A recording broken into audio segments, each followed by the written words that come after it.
The legal wrangling so common in divorce can be terribly complicated, but even more so when the couple is unmarried. Actor Lee Marvin and his girlfriend, Michelle Triola Marvin, only lived together, but when they split up, she sued for a settlement. Their case created a new legal term, palimony. In a society where more and more couples put off marriage but live together, new kinds of divorce wars are being fought. And American justice is still struggling to define the rules of combat. In 1976, a landmark decision in California, simply known as Marvin, introduced the idea of palimony, or alimony for pals. Movie star Lee Marvin, a Hollywood tough guy best known for his roles in Cat Ballou and The Dirty Dozen, broke off his relationship with former nightclub singer Michelle Triola Marvin in 1970. The live-in lovers had been together 6 years. Michelle had taken Lee's last name. She had given up her career for him, and although they were never married, she believed she was entitled to support. She turned to celebrity divorce lawyer and friend Marvin Mitchelson. As the case gained notoriety, he would become known as the third Marvin. I'd waited a long time for a case like this to come along because I thought it was wrong that people who have a relationship or live together can't have agreements and can't order their own affairs as they see fit and have courts take them. Michelle was working as an extra in the movie Ship of Fools when she met Lee in 1964. According to Michelle, Lee told her, "What I have is yours and what you have is mine." Those to us were the principal promises that, she would be free from one. And she in turn promised she'd be his companion, his confidant, his homemaker, and she was. She looked after him. He had a big drinking problem, took care of him in sickness and health, and fulfilled what we felt were her promises to him. Lee Marvin and his attorney David Kagan did not think the actor was legally bound to pay Michelle anything. They had no joint bank accounts except one or two that may be expedient for them. They never commingled their assets. He never put property in her name. Nonetheless, when they split up, Lee offered to pay Michelle $1,000 a month for 5 years, on one condition, that she stay out of his life. He felt a moral obligation to take care of her until she could get established in whatever she wanted to do. Unfortunately, in these cases, like Leo DeRocher used to say, nice guys come in last. In 1972, 2 years after their breakup, Lee stopped his monthly payments. He was now married to his high school sweetheart, Pamela Feeney. She did not approve of Lee spending money on an ex-girlfriend. Michelle was furious. She had her lawyer call his lawyer. I wrote a nice letter to his attorney saying, please have Lee keep his promises he made to Michelle, and he told me to get lost, so I filed the first palimony suit.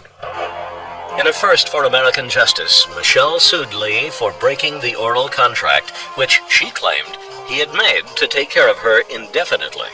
She demanded $1.8 million, half the amount he earned during the 6 years they lived together. When we got the complaint, our initial reaction, frankly, was one of mirth. We looked at it and we said, well, no one ever accused Marv Mitchelson of lacking in imagination. The lower court said Michelle's suit was groundless, but Mitchelson fought on, trying to establish the right to file a settlement with an ex-lover. Finally, a decision that put palimony into the lexicon of American justice. California Supreme Court decision in 1976 established the right of non-married people principally to have an agreement together, to enforce an agreement.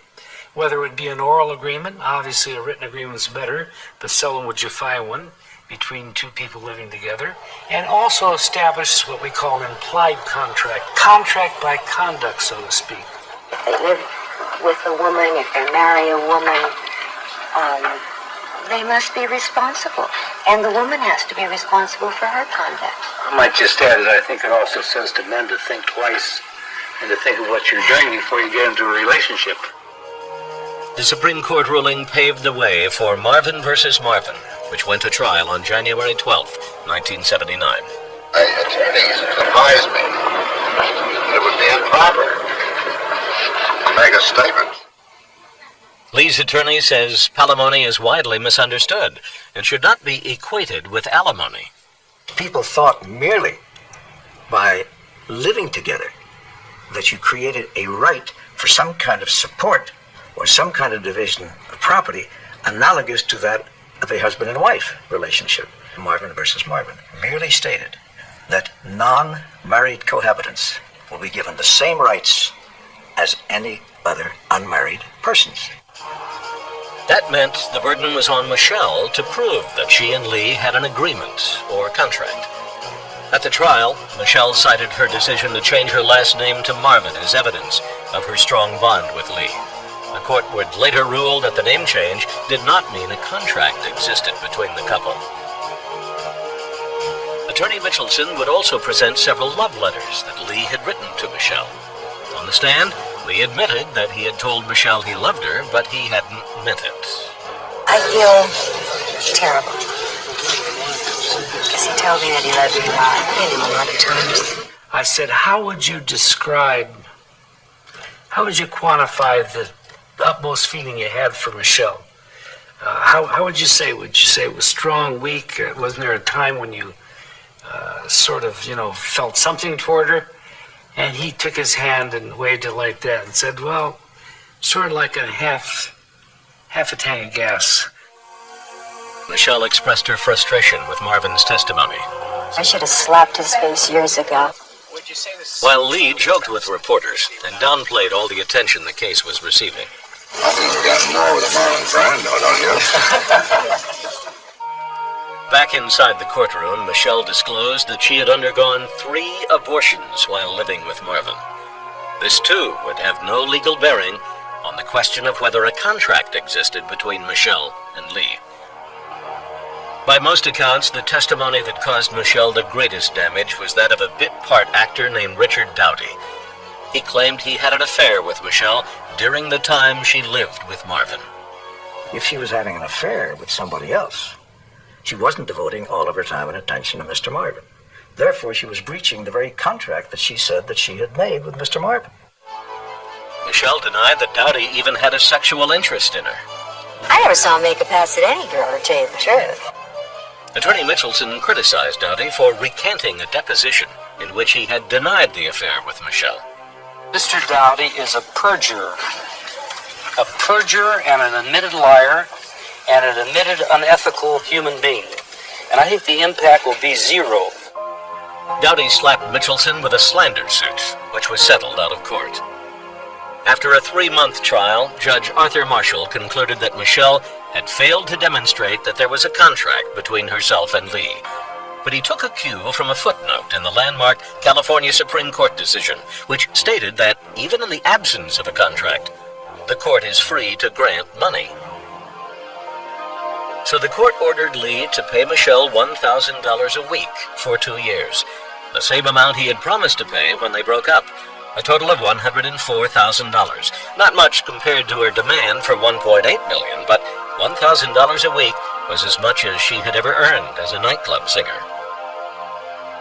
Everyone seemed satisfied. I think that men and women everywhere now are going to, when they enter into relationships such as I had, they're going to come to an agreement, and I hope they have it in writing. There are over 1,000 Marvin cases out there, so fellows beware. And women. I couldn't have hoped for more.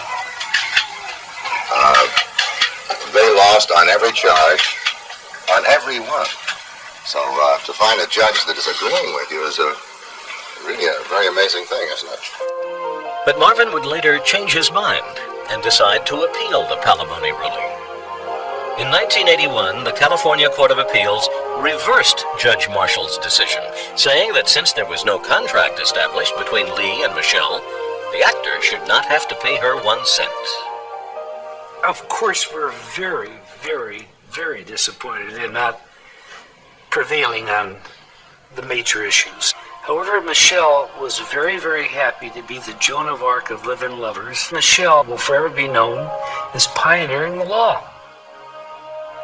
The final ruling in Marvin versus Marvin demonstrated that palimony, for all the media hype, is an extremely vague and flimsy area of American justice, hardly a reliable weapon in the modern divorce divorce war.